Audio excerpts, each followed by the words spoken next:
ചെറുപ്പത്തിലേ ഞങ്ങൾ അവിടെ തന്നെയായിരുന്നു. ഇപ്പം കല്യാണം കഴിഞ്ഞതിന് ശേഷവും അങ്ങോട്ട് പോകാത്ത ദിവസങ്ങളിൽ എനിക്ക് എന്തോ എല്ലാവർക്കും പിന്നെ അമ്മേൻ്റെ വീട് വലിയ ഇഷ്ടമായിരിക്കുമല്ലോ.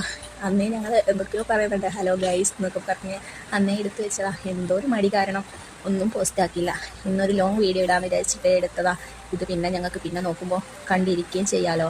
അത്രയും രസമുണ്ട്.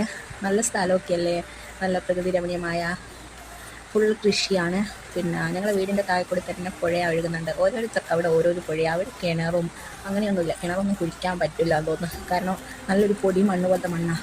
കിണർ കുഴിച്ചാൽ ഇടിഞ്ഞ് പോകും. അതുകൊണ്ട് അവിടെ വാഴ കൃഷിയും ഏലക്ക കൃഷിയും ഗ്രാമ്പൂ, ജാതിക്ക, പിന്നെ കുടംപുളി, ഇതൊക്കെയാണ് പ്രധാന കൃഷിയൊക്കെ. എൻ്റെ അമ്മമ്മയും കുറച്ച് ഏലക്കയൊക്കെ ഉണ്ടായിട്ട് ഞങ്ങൾക്ക് തരും ആവശ്യത്തിന് ഏലക്കയും എല്ലാം. ഇതെന്ന് വെച്ചാൽ ഞങ്ങൾ ആദ്യത്തെ വീട്ടിലേക്ക് കയറിപ്പോവുക ഇലക്കൂടിയാണ്.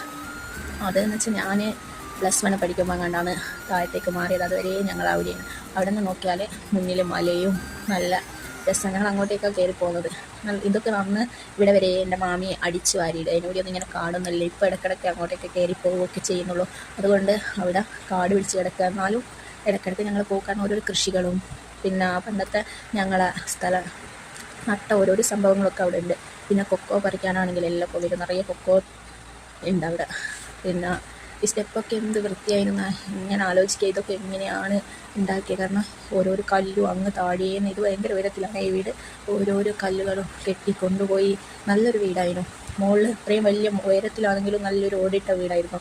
2 മുറികളും ഓഫീസ് റൂമും നല്ല അടുക്കളയും പിന്നെ എല്ലാം ബാത്റൂം ആണെങ്കിലൊക്കെ നല്ലൊരു കൊച്ചു വീട്, നല്ല രസമുള്ളൊരു കൊച്ചു വീട്. പിന്നെ ഞങ്ങൾക്ക് ഭക്ഷണത്തിനൊന്നും പുറത്തേക്കൊന്നും പോകേണ്ട, എല്ലാം ആവശ്യത്തിലധികം അവിടെ ഉണ്ട്. ഇതാ ഞാൻ നേരത്തെ പറഞ്ഞ പുഴ. ഇത് എൻ്റെ അമ്മമ്മേൻ്റെ വീടിൻ്റെ ഇപ്പം ഉള്ള വീടിൻ്റെ താഴെ തന്നെ 2 കണ്ടം കഴിഞ്ഞാൽ ഇപ്പോഴാണ്. ഇവിടെ ഞങ്ങൾ അലക്കൊക്കെ ചെയ്യാൻ നല്ല തെളിനീരായ വെള്ളം, ഒരിക്കലും കലങ്ങുമൊന്നുമില്ല. മഴ പെയ്യുമ്പോൾ മാത്രം കലങ്ങും.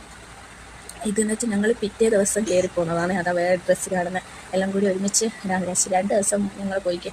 ആദ്യ ദിവസം പോയി, പിന്നെ പിറ്റേ ദിവസം പിന്നെ എന്തോ നനക്കാനോ ഇതാണ് ഞാൻ പറഞ്ഞത്. ഇത് വാങ്ങുമ്പോളോട്ട് വാഴയുണ്ട്, അതിലേക്ക് നനക്കാൻ വേണ്ടിയിട്ടുള്ള ഹോസാണ്.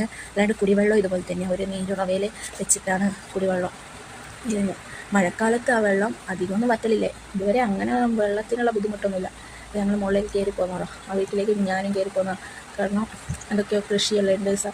അധികം പച്ചക്കറികളൊക്കെ മുകളിൽ ഉണ്ടാവും. അത് പറിക്കാനും താഴേന്ന് മുകളിലേക്ക് പോകുന്നത്. പിന്നെ അവിടെ അപ്പുറത്തുള്ളൊരു ബിന്ദു ചേച്ചി എന്ന് പറയുന്നുണ്ട്. ബിന്ദു ചേച്ചീൻ്റെ വാഴത്തോട്ടമുണ്ട്. ആ വാഴത്തോട്ടമുള്ളത് കൊണ്ട് എല്ലപ്പോൾ അധികം കാടൊന്നും ഇല്ലാണ്ട് കിടക്കും അവർക്ക് പിന്നെ തോട്ടത്തിലേക്ക് പോകാനും.